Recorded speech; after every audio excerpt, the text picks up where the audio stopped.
Yahobu, Bapak Ibu Pendeta, Sinenge, Majelis dan warga Gereja Amin, ini adalah channel YouTube Sinode Gereja Amin.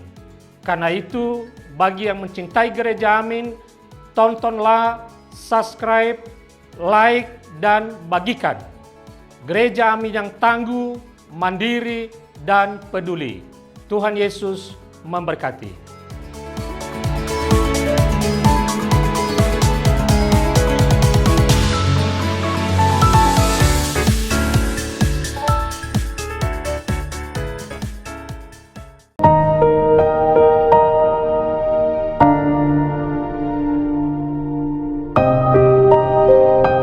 Sahabat senior yang diberkati Tuhan, salam damai untuk kita semua. Senang kembali menyapa Ibu dan Bapak melalui acara Jendela Hati bersama saya Pendeta Rumenta Santiani Manurung dari GKI Kriya Merpati Mas.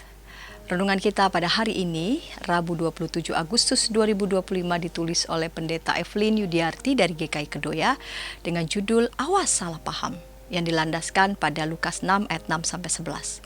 Sebelum membaca dan merenungkan firman Tuhan, mari kita berdoa.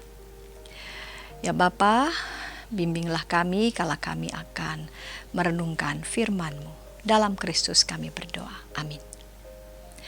Sahabat senior, yang akan menjadi nats perenungan kita hari ini adalah Lukas 6 ayat 9. Saya akan bacakan bagi kita, dengarkanlah firman Tuhan. Lalu Yesus berkata kepada mereka, "Aku bertanya kepada kamu, manakah yang diperbolehkan pada hari Sabat? Berbuat baik atau berbuat jahat, menyelamatkan nyawa orang atau membinasakannya?" Awas jangan masuk ke jalur bus, sering ada polisi di situ, kata Pak Charles. Lah, memang kalau nggak ada polisi, boleh masuk ke situ? Tanya Pak Ronald menggoda. Ya, saya sering masuk jalur bus kalau nggak ada polisi. Biar cepat, jawab Pak Charles sambil tertawa merasa menang.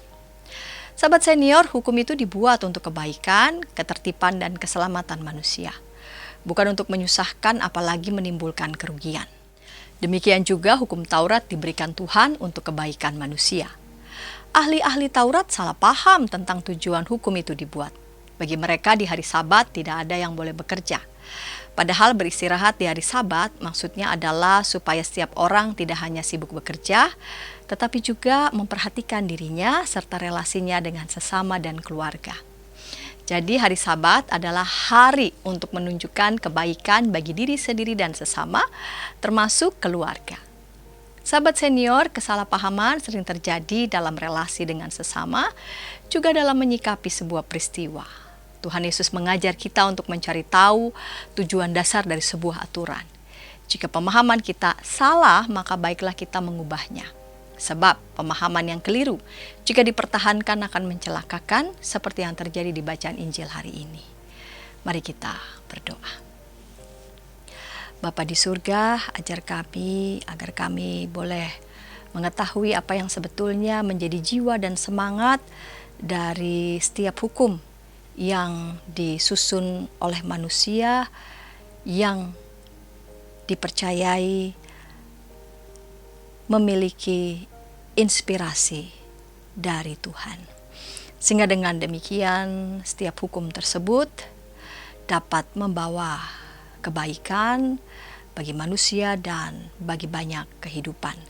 Jangan biarkan hukum ketika diberlakukan dipersempit, pemaknaannya menjadi sangat harafiah dan justru tidak membawa kebaikan bagi kehidupan manusia dan banyak orang. Dalam Kristus kami berdoa. Amin. Demikian renungan kita hari ini. Jangan lupa subscribe, like, dan bagikan kepada sebanyak mungkin orang. Dan jika ada di antara sahabat senior yang ingin didoakan, silakan menyampaikan pokok doa ke nomor 0812 8188 9191. Tuhan memberkati.